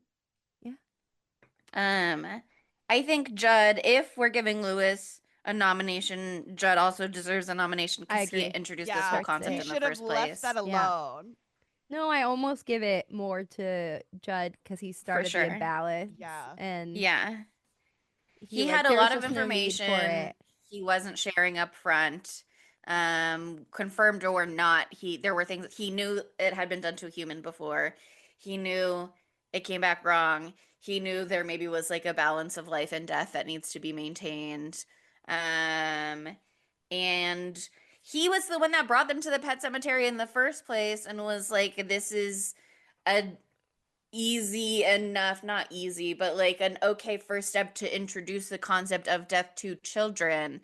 And then maybe because the mom, Rachel, had such a strong response in that scene where she was like, stop talking, give me the baby.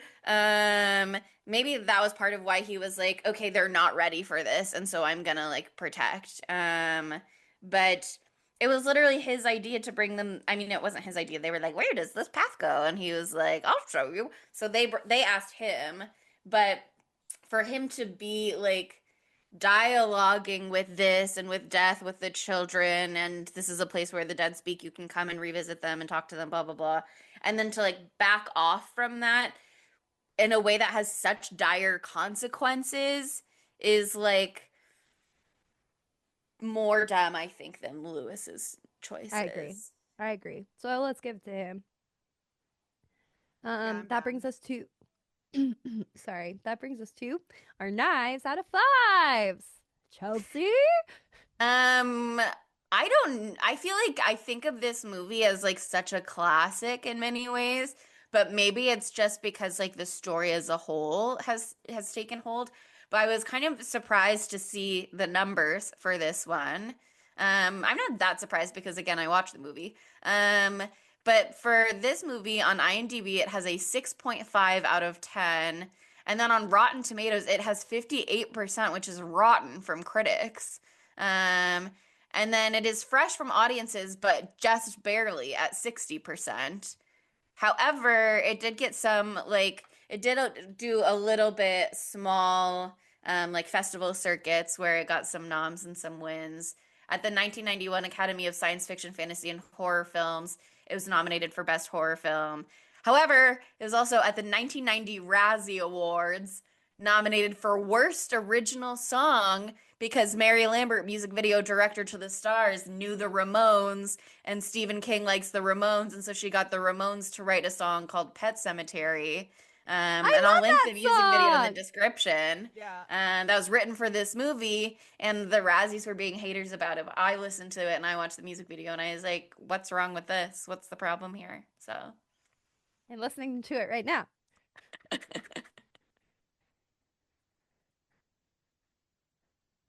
and if you watch the YouTube for this episode, you can see her bopping about. It's great. I had a great time. I don't know what they're saying, but it sounds good. What's the problem? Yeah, like What's it's the not. problem? Is it the most amazing song in the world? No, but it's for No. fun. Have you guys heard of having fun?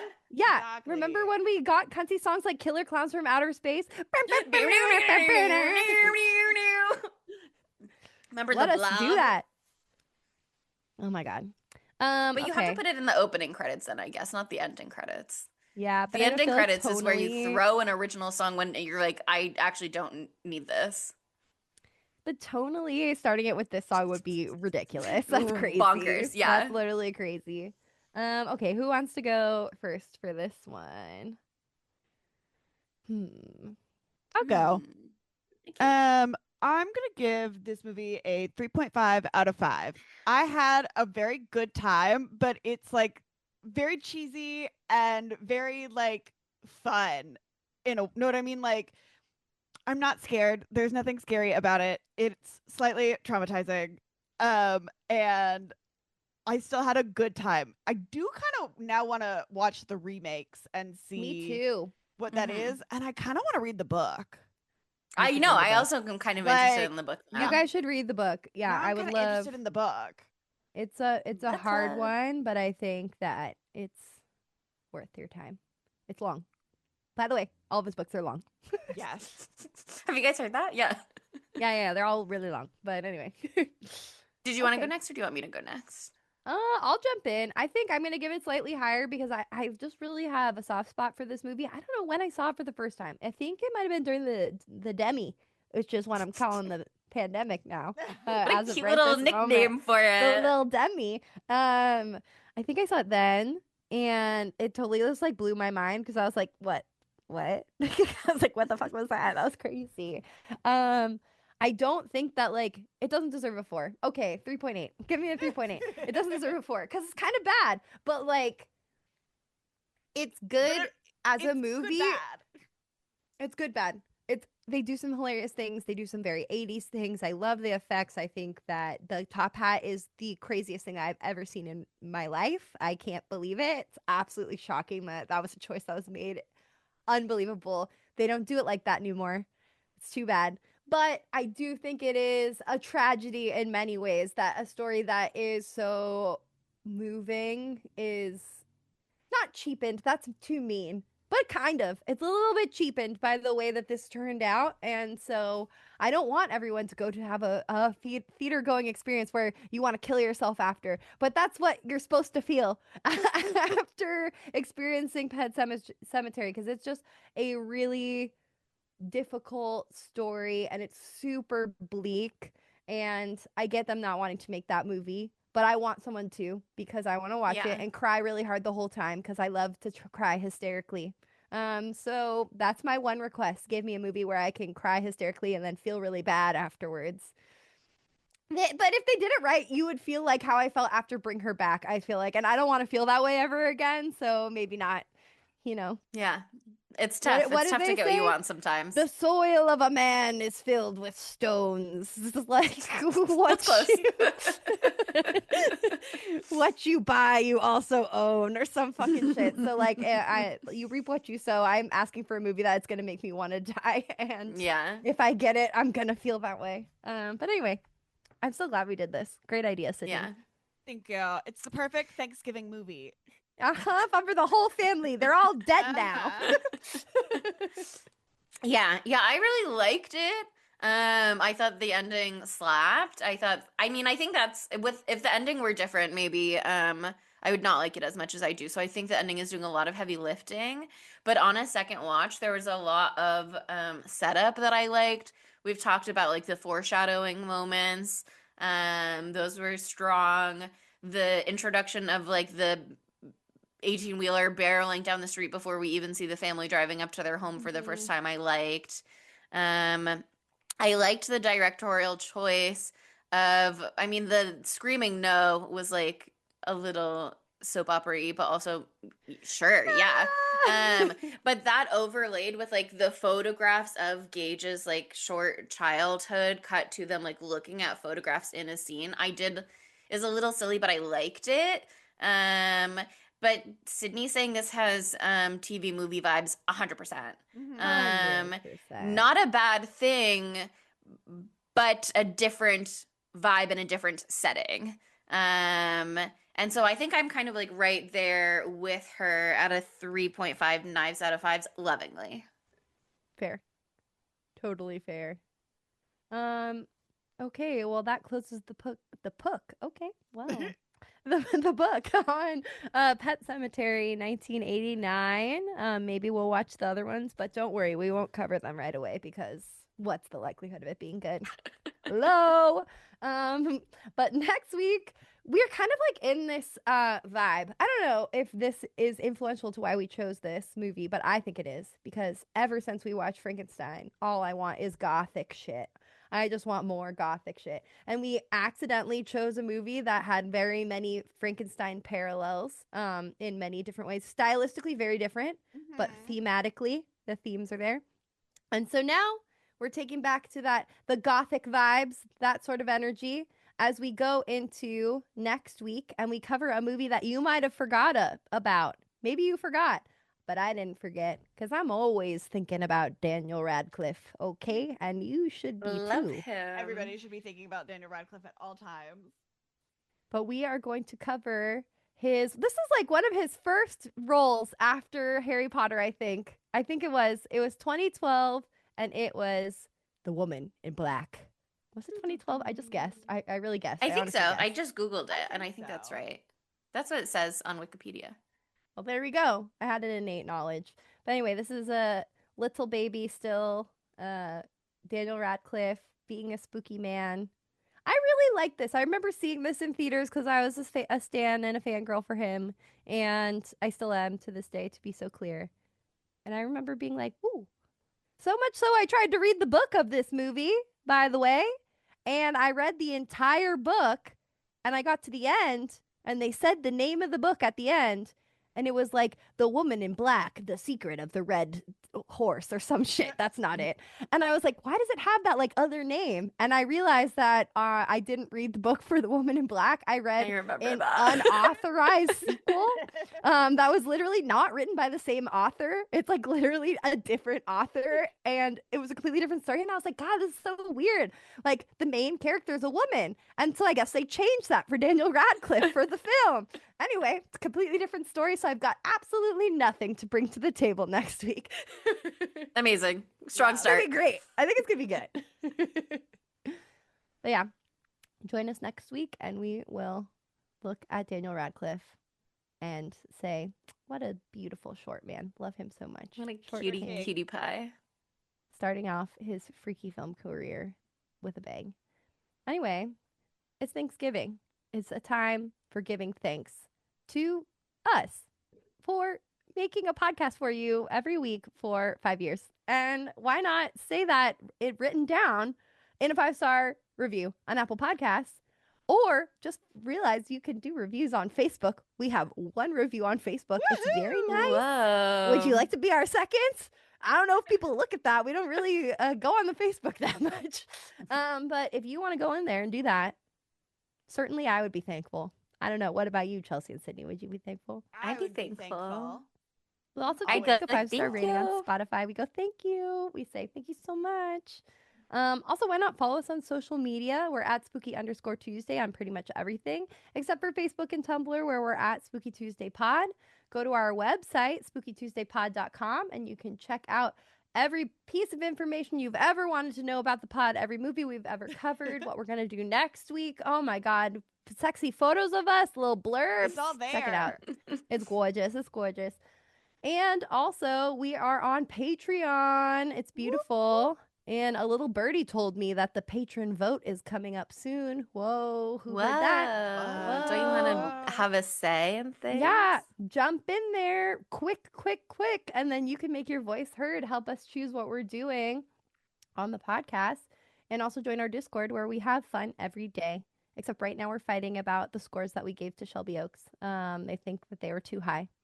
Well, we'll talk about it in the Discord, Leo. I We'll thought have we you had there. a rousing discussion, so I maybe thought we they had just a haven't listened to the rousing episode yet. discussion. I Yeah. think after they listen to the episode, if they haven't listened yet, maybe they'll see how those scores were influenced by the We quality gave them of the points for discussion. being an indie. Okay, you're allowed to do that. It's our podcast. Yeah.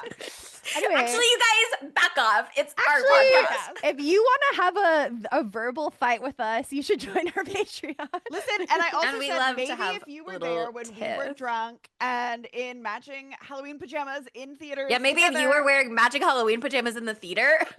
Anyway, after a couple join our drinkies, you would Patreon. have liked it as much as us. Exactly. And then you could settle the score. You can meet these hands in the chat, okay? No, it's all love. It's don't worry, it's fine. JK, Anyway. guys, JK. JK, just JK, by the way. Anyway, also we're on YouTube.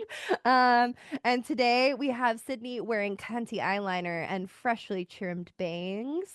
Chelsea is wearing overalls, which are thematic overalls, and I am our Lord Gage himself. In my top hat, I have 3, and this is the most Gageified one, so pretty excited about it. But yeah, follow us on YouTube, subscribe, and you can see us make a lot of faces, and you can see me almost die from 5 coughing attacks during this episode. So if you're interested in seeing my face turn bright red, tears come to my eyes, this is an opportunity for you. Anyway, thank you so much for listening, and we will see you next Tuesday. Bye, Spookies. Spooky Tuesday was created by Monica Height, Sydney Thompson, and Chelsea Duff, and edited by Sydney Thompson. Our gorgeously spooky tunes are all thanks to Tamara Simons, who you can follow on Instagram at Great18. That's GR818_. And our podcast art is by Ryan Brom, who you can follow on Instagram at Ryan Brom Art. That's RyanBrommArt. Learn more about Spooky Tuesday at spookytuesdaypod.com and subscribe to our Patreon at patreon.com/spooky_Tuesday.